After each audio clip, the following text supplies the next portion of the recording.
Hey everyone, it's I, the real Randy Chavez, coming at you today with a Veve Omi update video. Guys, if you're new, welcome. If you're not, welcome back. I love y'all. Everyone say hello to Dashi. Hello Dashi. Commenting, liking, subscribing is a free way to help support the channel. Non-free ways are Patreon and smashing that thanks button down below.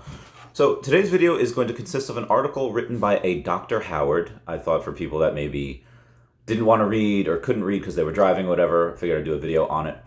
The title is How Are Veve Comic Book NFTs Changing the Collecting World?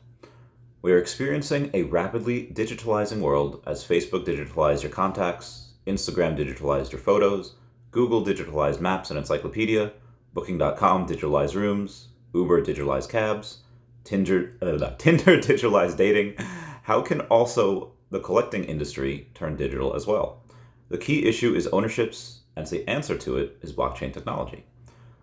In 2021, August 19th, Marvel revealed the first official licensed digital comic book NFT through Veve, a leading company in digital collecting. An unstoppable paradigm shift from physical to digital with comic books began.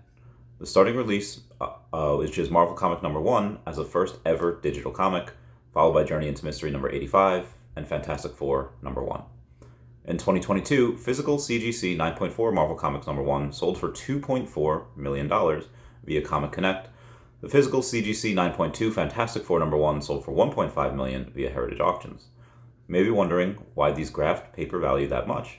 It is historic value, and these comic books are being the media for creation of fan-favorited Marvel heroes. Spider-Man first appeared in the comic book Amazing Fantasy 15 in 1962. Fantastic Four first appeared in the comic book Fantastic Four number 1 in 1961. Hulk first appeared in the comic book Incredible Hulk number 1, 1962. Iron Man first appeared in the comic book Tales of Suspense, number 39, in 1963. Deadpool first appeared in the comic book New Mutants, number 98, in 1991, etc., etc. Those are now moments of the world first saw the popular Marvel superheroes, and they are arguably Marvel's best asset. Blockchain data as proof of ownerships. You may be familiar with Marvel Unlimited service, which you are already able to read all the comics issued by Marvel once paying $10 per month for subscription. Having access to tens of thousands of Marvel comics is a huge privilege to comic book fans, thanks to modern technology.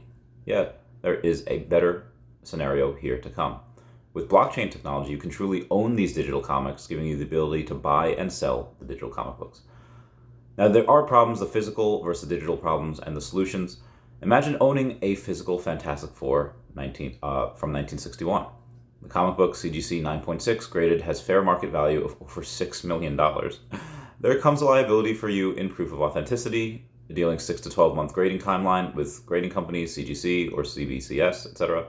Insurance and trivial tips for preserving. I bet you would be too afraid to take this amazing book out of your house in case ruining the potential $1 million paper. It is even more tricky when it comes to selling. With comic book NFTs, the worldwide marketplace is open 24/7, unlike the stock market. Transactions are completed within milliseconds. They don't degrade, saving you efforts in preserving. You can own thousands of comic books without sorting them in several long boxes. The possible language toggle to allow owners to read comics in various languages, bringing comic collecting into the truly global market. And number 5, they are officially licensed comic NFTs from IP holders with proof of authenticity and ownership. Marvel comic book NFTs are not reprints though.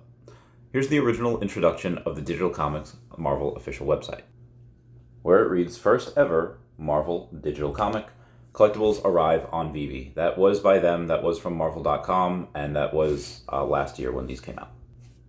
Following Marvel Entertainment's success, officially licensed NFT digital collectibles based on Spider-Man and Captain America were exciting to reveal. Starting tomorrow, August 19th, Veve will be launching the inaugural series of the classic Marvel comics as NFTs. Again, that was last year.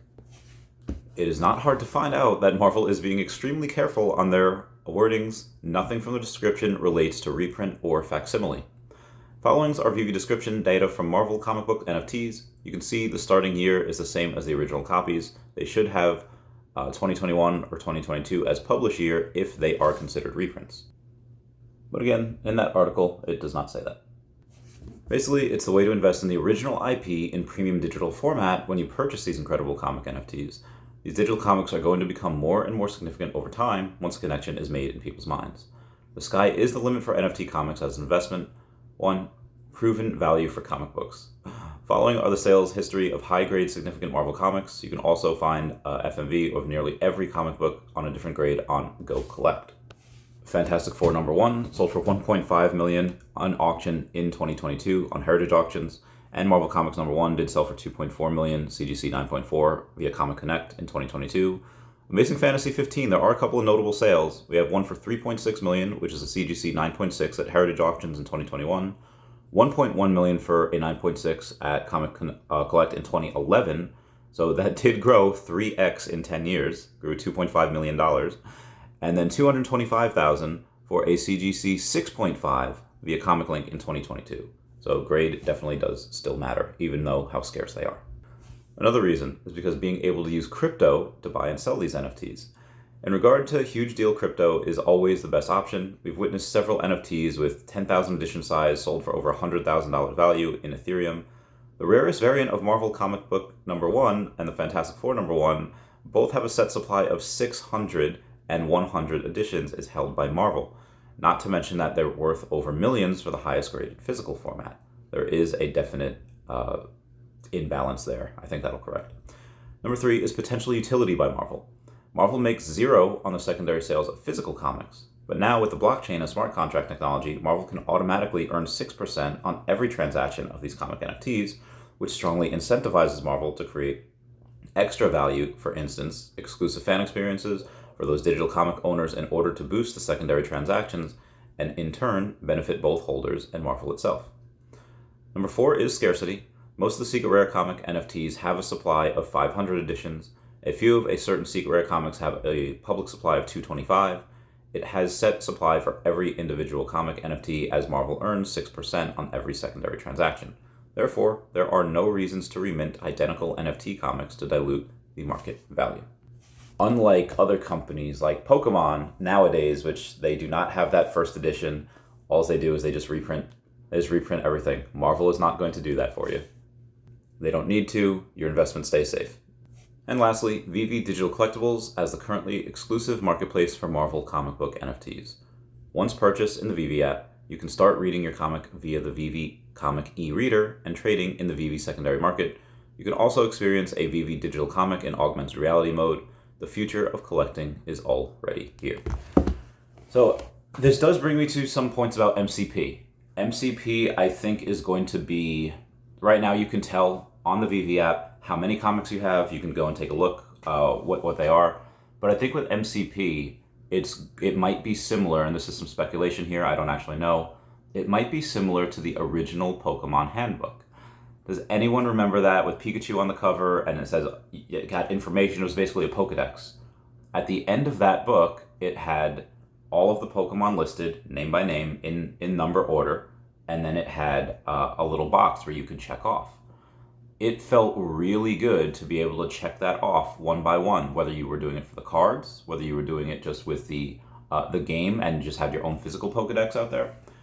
Why I think this is really important is because it gives you that sense of accomplishment, where wherever you have this big laundry list of things to do and you check one by one by one, if you have this big ever-growing list of comic books, and even if you don't have that comic book anymore, it's like, well, I had that, and it could prove that you had it because this is all on the blockchain.